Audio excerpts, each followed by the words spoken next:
नमस्कार, ANP news 24 पर देखते हैं आपराधिक सामाजिक राजनीतिक गलियारे से जुड़ी आज की कुछ ताज़ा खबरें।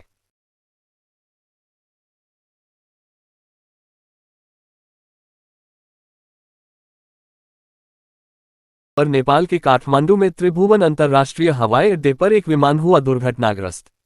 सूत्रों मुताबिक दुर्घटना के वक्त विमान में 19 लोग थे सवार।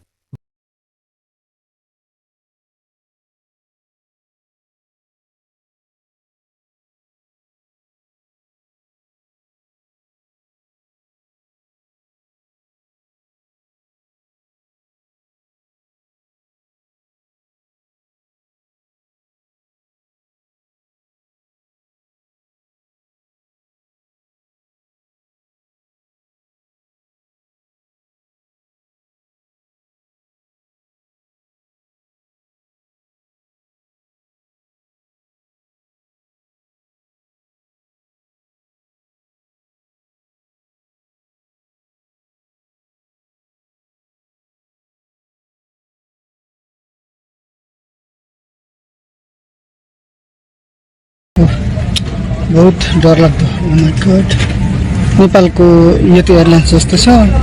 कतिजना प्यासेन्जर मरेको है।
बरेला औद्योगिक क्षेत्र की एक प्लास्टिक फैक्ट्री में लगी भीषण आग।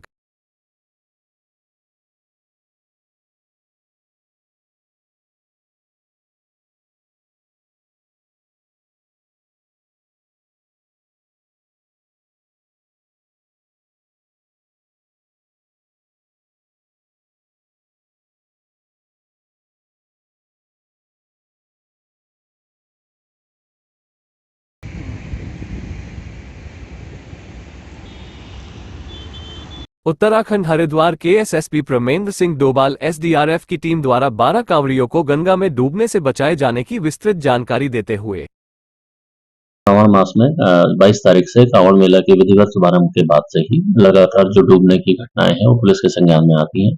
मैं अभी तक कुल 12 लोग जो हमारी जल पुलिस हैं या हमारी SDRF की टीमों द्वारा बचाए गए हैं और हमारी जल पुलिस और SDRF की टीम लगातार इस प्रकार की जो भी डूबने की घटनाएं हैं उसमें तत्काल पहुंच के जो भी आदमी जो डूब रहा है उसको तत्काल वहां से बचाते हैं। मैं इन सभी को बधाई भी देना चाहता हूँ। सभी घाटों में पुलिस ने सुरक्षा के पूरे इंतजाम किए हैं, खासकर राफ्ट के साथ इसमें राफ्ट भी तैनात की गई हैं और जल पुलिस के जो हमारे गोताखोर हैं उनको भी लगातार ऐसे मामले के लिए जहां पर अगर कोई कांवड़ यात्री डूब रहा हो उसके लिए तत्काल कार्रवाई के लिए निर्देशित किया गया है और वो लगातार अपनी ड्यूटी पर मुस्तैदी से काम करते हैं। बुलंदशहर से राजकुमार ने पत्नी लक्ष्मी की मदद से अपनी बुजुर्ग मां सरोज देवी को करवाई कांवड़ यात्रा।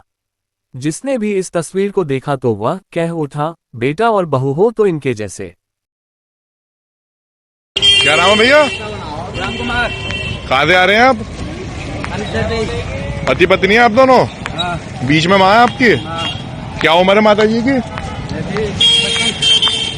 कितना वजन होगा करीब? 60 किलो। कहाँ के रहने वाले हैं? पहासू के? कितनी दूर है यहाँ से? 67 किलोमीटर। कितनी देर में पहुँच जाओगे? 6 दिन में। 6 दिन में? प्रतिदिन कितने किलोमीटर चलोगे आप? 10 किलोमीटर। तो अनूप शहर जेल भरा आपने? हिंदू महासभा के पांडे जी ने राम मंदिर को लेकर कहा, मैं नहीं चाहता, अयोध्या राम मंदिर का तनिक भर भी क्रेडिट बीजेपी को कतई नहीं जाना चाहिए। इस मुद्दे पर गहराई से वार्तालाप करते हुए मीडिया समक्ष क्या कुछ बताया, सुनते हैं। मोदी जी एक अच्छे मार्केटर हैं। जैसा एक हम लोग बचपन में कहानी सुनते थे कि साहब अच्छा मार्केटिंग करने वाला व्यक्ति जो होता है वो गंजे को कंघी बेच देता है। तो मोदी जी ने इस कहावत को चरितार्थ किया है। उन्होंने एक गंजा साथ में रखा है और कंघी अपने हाथ में रखी है। उसके सर पे कंघी फेरते हैं और पूरे भारत को बता देते हैं, देखा अमित शाह की कितनी बढ़िया पार्टी पड़ी हुई है। इन दोनों ने हिंदुत्व को लेकर अभी धारा 370 का मैटर हुआ। सब धारा 370 के मैटर में सबसे ज्यादा अगर किसी ने तारीफ की तो हिंदू महासभा ने की। जो मुकदमे न्यायालय के द्वारा होते हैं, जैसे राम जन्मभूमि, तो साहब जब न्यायालय के द्वारा हो गया तो इसका क्रेडिट मैं नहीं चाहता कि बीजेपी के पास जाए, क्योंकि बीजेपी का इसमें कोई योगदान नहीं है।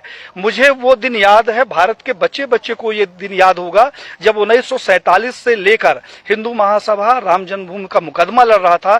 यही लाल कृष्ण आडवाणी सहित भारतीय जनता पार्टी और आरएसएस के प्रमुख नेताओं ने हमारे नेताओं से संपर्क किया और उन्होंने कहा कि भाई साहब आप लोग इस तरीके से मुकदमे लड़ते रहेंगे, अगर आप कहें तो इसका हम राजनीतिकरण कर दें और अपनी सरकार बन जाएगी तो राम जन्मभूमि का मुकदमा ठीक ठाक हो जाएगा।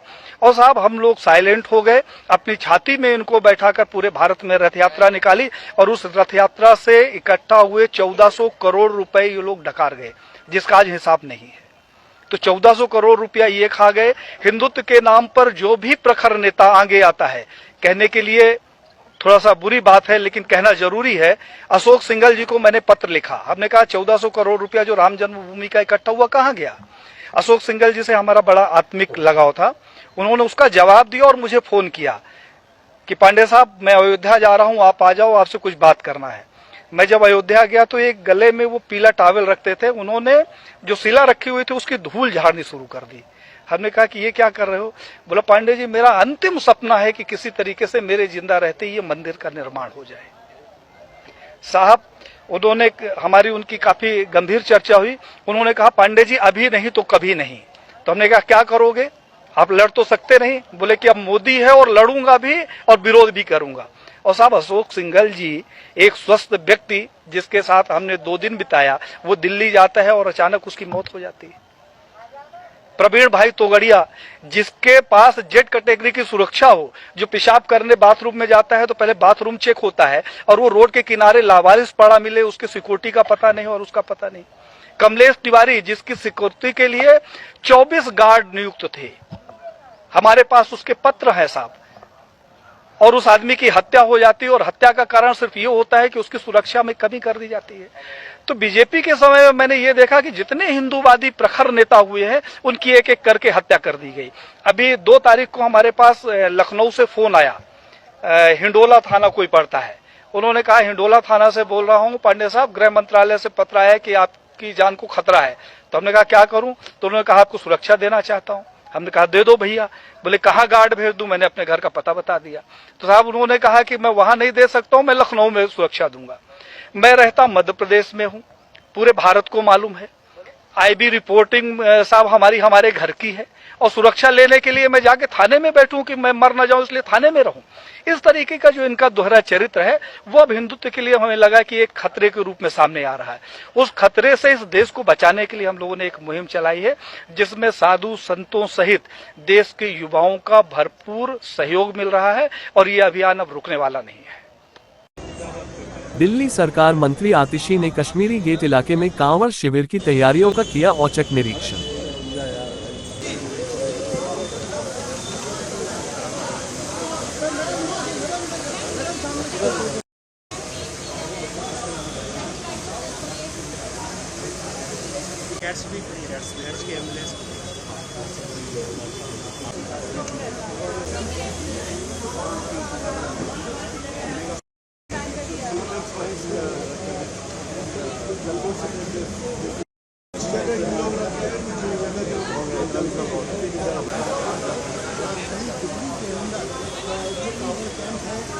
कभी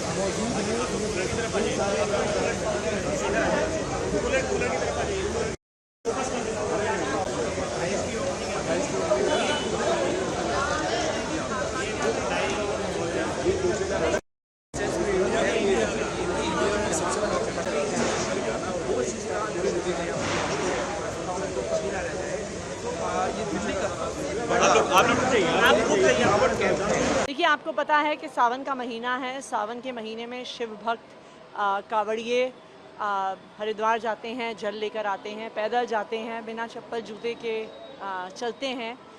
तो जहाँ जहाँ पर भी रास्ते में ऐसा पुण्य का काम माना जाता है कि कावड़ शिविर लगाए जाते हैं, समाज द्वारा लगाए जाते हैं, और इसमें दिल्ली सरकार सहयोग करती है। आज हम कश्मीरी गेट में दिल्ली के और देश के सबसे बड़े कावड़ शिविर में हैं, जहाँ पे 20,000 से ज़्यादा कावड़ी आते हैं। एट ए टाइम 8-10 हज़ार लोग तक यहाँ पर अकोमोडेट होते हैं। और जो ये सारे कावड़ शिविर दिल्ली में हैं, उनमें वाटरप्रूफ टेंट का अरेंजमेंट, चाहे वो डाइनिंग टेबल्स का अरेंजमेंट, बेडिंग का अरेंजमेंट, टॉयलेट्स का अरेंजमेंट, पानी का अरेंजमेंट, एक 24/7 मेडिकल और डॉक्टर्स की टीम का अरेंजमेंट दिल्ली सरकार द्वारा किया जाता है। पूरी दिल्ली में किस तरह की व्यवस्था है, क्या इसी तरह की आपको? देखिए, इसी तरह से 185 शिविर पूरी दिल्ली में लगे हुए हैं। तो हम जो सारी कावड़ समितियां होती हैं, उन सबके साथ मिलकर शिव भक्तों के लिए इंतजाम। आरजेडी सांसद मीसा भारती ने कहा, बिहार को आखिर मिला क्या है? कहीं ना कहीं उन्हें एक झुनझुना और लॉलीपॉप देकर पीएम के सिर पर लटक रही तलवार को टालने का काम किया गया है। मतलब किस तरह का कायाकल्प होने वाला है, हम लोग भी जानना चाहते हैं, क्योंकि हम लोग भी बिहार से आते हैं। तो चाहते हैं कि बिहार को मिला क्या है। बिहार का जो डिमांड है, जो बिहार के मुख्यमंत्री का और जेडीयू का एक डिमांड था कि बिहार को विशेष राज्य का दर्जा और स्पेशल पैकेज मिलना चाहिए, तो उसमें उनको मिला क्या है? कहीं ना कहीं एक तरह से देखा जाए तो उनको मतलब एक तरह से एक झुनझुना और एक लॉलीपॉप देके उनको जो प्रधानमंत्री जी के सर के ऊपर जो तलवार लटकी हुई है, उसको फिलहाल टालने के लिए उनको वो दिया गया है। तो ये क्या जो बिहार के लिए जो योजनाएं हैं या जो भी है, तो क्या ये एक मुश्त ये पैसे क्या एक मुश्त में चेक काट के प्रधानमंत्री जी मुख्यमंत्री के हाथ में जा रहे हैं, थमाने हैं? आप बताइए, बिहार का अपना खुद का बजट 2,50,000 करोड़ का होता है, उसमें ये और योजना, ये तो ऑनगोइंग प्रोसेस है। केंद्र सरकार ये जो इन्होंने योजनाएं जो इन्होंने घोषित की है, और कहीं ना कहीं मुझे लग रहा है कि मतलब किसी भी वर्ग के लिए इसमें मिडिल क्लास के लिए कुछ नहीं है, युवाओं के लिए कुछ नहीं, एम्प्लॉयमेंट पे कोई बात नहीं की गई है। कहीं ना कहीं कॉपी पेस्ट और रीपैकेजिंग इसको कर दी गई है। अब उसमें देखना होगा, बहुत सारे योजनाएं जो इन्होंने घोषणा की है इसमें, वो तो अभी पिछली भी चल रही है, उसमें बस उसको रीपैकेजिंग करके उनको प्रस्तुत किया गया है। बाकी और डिटेल में देखने से पता चलेगा। देखिए, कहीं ना कहीं बिहार का चुनाव है, और हम लोग को ये लगता है और बिहार की जनता को ये लगता है कि ये चुनावी घोषणाएं साबित होगी, ये जो कहा गया है इस बजट में। बाकी अभी समय है आपके सामने, पता चलेगा। बिल्कुल, कुर्सी बचाने वाला बजट है। मैंने पहले ही कहा कि प्रधानमंत्री जी के सर के ऊपर जो तलवार लटकी थी, उससे फिलहाल टालने के लिए इस तरह का बजट लाया गया है। ANP न्यूज़ 24 पर दिल्ली से वरिष्ठ संवाददाता अनिता गुलेरिया की विशेष रिपोर्ट।